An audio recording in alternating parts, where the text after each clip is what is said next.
Hello guys, good morning.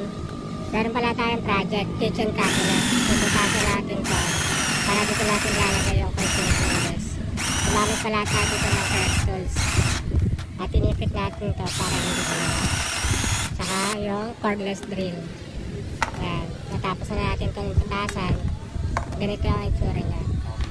Dito natin ilalagay yung consent windows para sa kitchen. Gumamit din pala ako dito ng vacuum para limutin yung butas.